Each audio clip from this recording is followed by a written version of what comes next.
Os sumérios, esses sim foram pioneiros. No início da história como a conhecemos, sua civilização floresceu onde hoje é o Iraque, com ramificações no Irã, Síria e Turquia.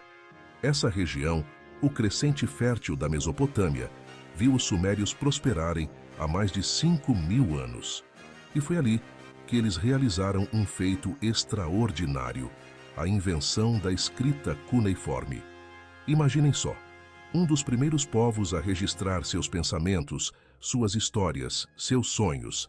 Essa inovação não só transformou o mundo deles, como traçou o caminho para todas as civilizações que viriam depois.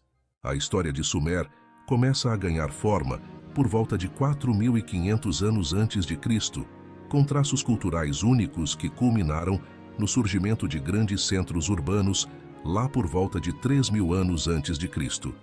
Imaginem a transformação.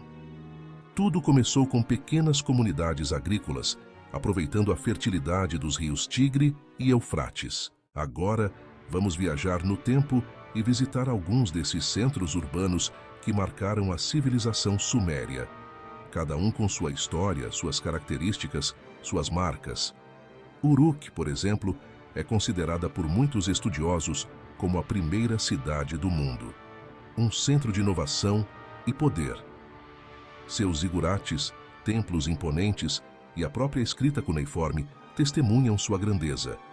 Já Ur, com seu magnífico zigurate dedicado a Nana, o deus Lua, era um centro religioso de primeira grandeza. Mas não para por aí.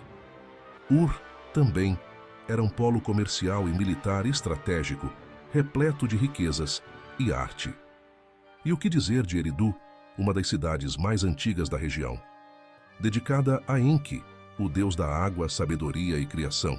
Eridu era um centro religioso de grande importância. Os tesouros arqueológicos encontrados ali nos dão uma ideia da riqueza de suas práticas religiosas. E para completar nossa viagem, chegamos a Lagash. Conhecida por sua arte e arquitetura, Lagash teve um papel crucial na política e religião sumérias. Seu legado arqueológico é um tesouro que ajuda a entender a riqueza da cultura desses povos. A invenção da escrita cuneiforme, por volta de 3.400 a.C., foi um salto monumental na história da humanidade.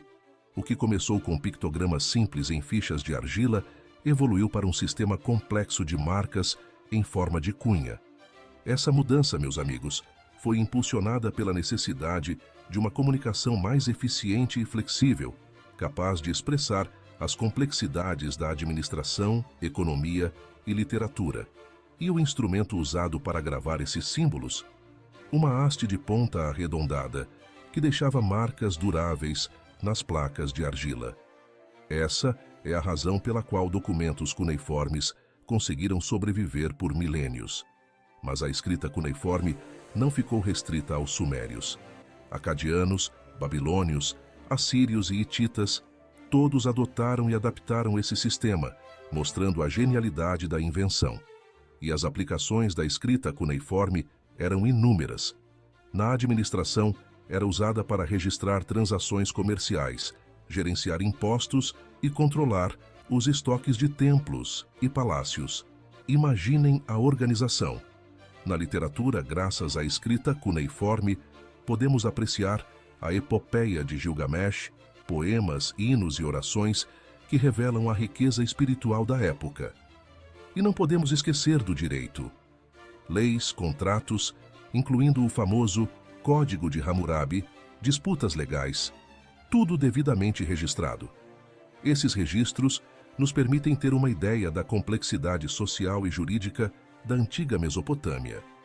A escrita cuneiforme também foi fundamental para preservar textos religiosos, incluindo mitos e descrições de rituais.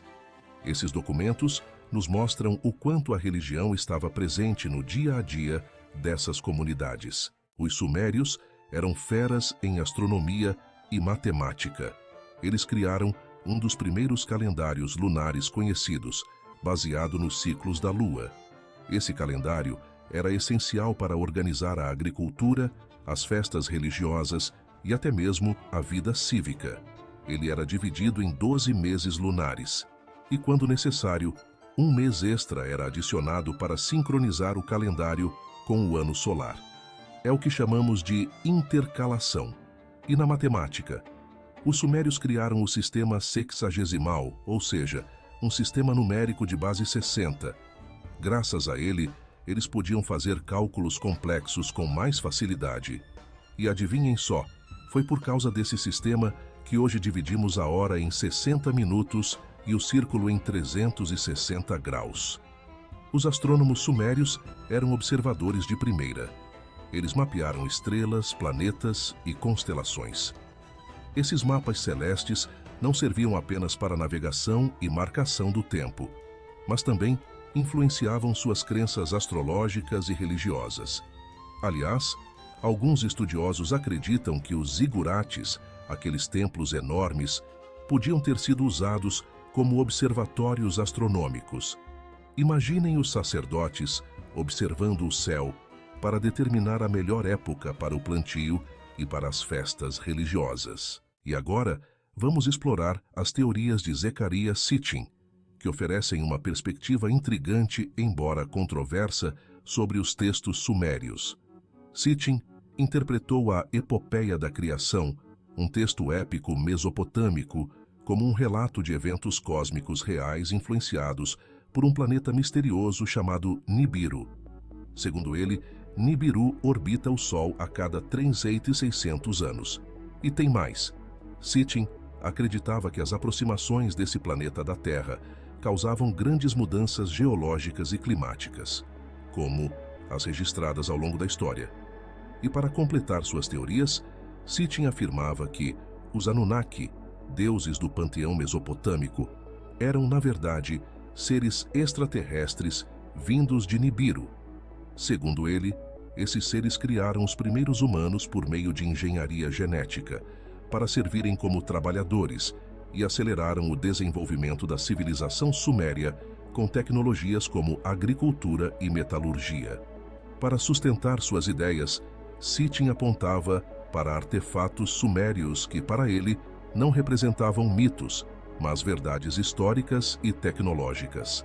Claro que essas interpretações não são aceitas pela arqueologia tradicional, mas continuam a fascinar muitas pessoas e adicionam um toque de mistério à nossa compreensão das realizações dos antigos sumérios.